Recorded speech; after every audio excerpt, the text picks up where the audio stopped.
अस्सलाम वालेकुम नाज़रीन। इस एपिसोड के आगाज़ में हम देखते हैं कि एक मैदान में सलाहुद्दीन अय्यूबी और बालन आगे बढ़ रहे होते हैं। वे उस मुकाम तक पहुंचते हैं जहां से दो रास्ते अलग हो रहे होते हैं। इसे देखकर बालन सलाहुद्दीन से कहता है, हमारे रास्ते यहाँ से अलग होते हैं। सलाहुद्दीन अय्यूबी जवाब देते हैं, शुक्रिया, मैं तुम्हारा यह एहसान कभी नहीं भूलूंगा। फिर बालन एक खंजर उन्हें देता है और कहता है, ये रख लो, रास्ते में काम आ सकता है।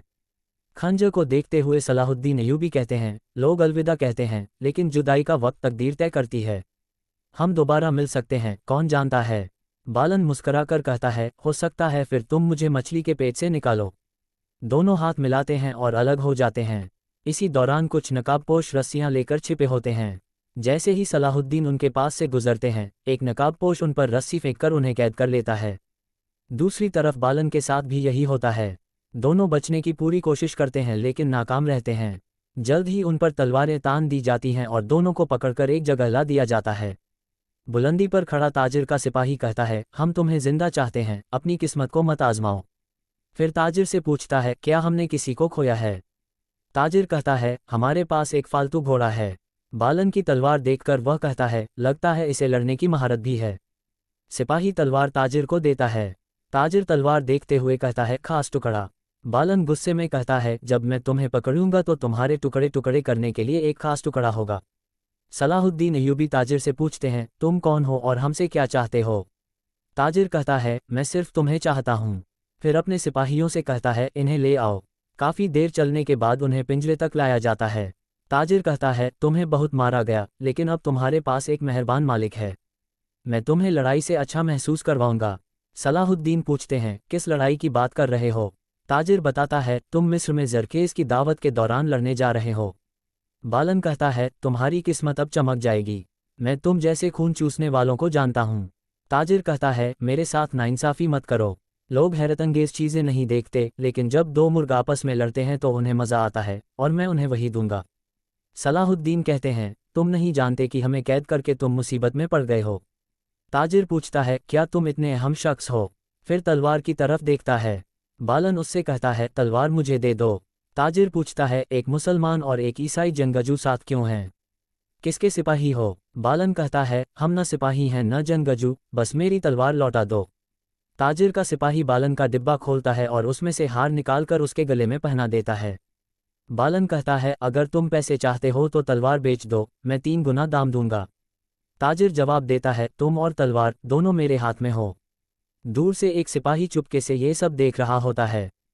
ताजिर के आगे बढ़ जाने के बाद सलाहुद्दीन उसके सिपाही से पूछते हैं, क्या तुम्हारा मालिक दरगाह के लिए काम करता है।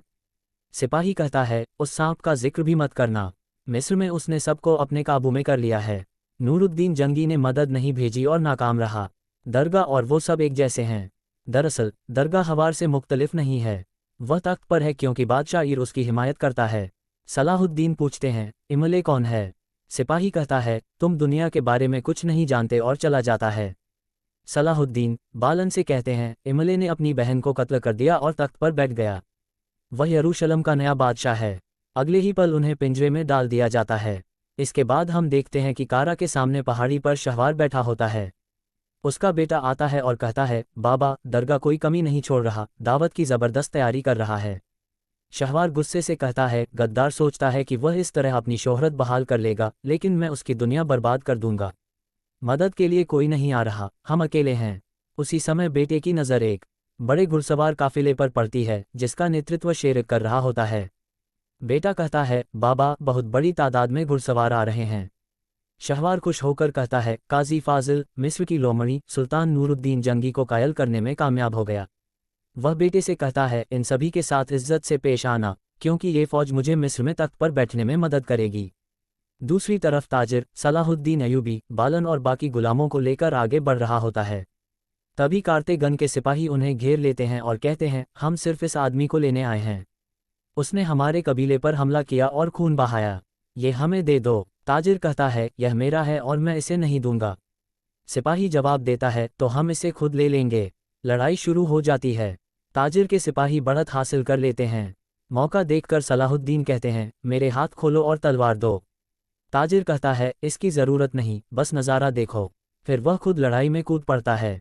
इस बीच एक सिपाही तीर लगने के बावजूद घोड़ा दौड़ाकर दूर निकल जाता है। ताजिर सलाहुद्दीन के पास आकर कहता है, सब मर चुके हैं, चलने का वक्त है।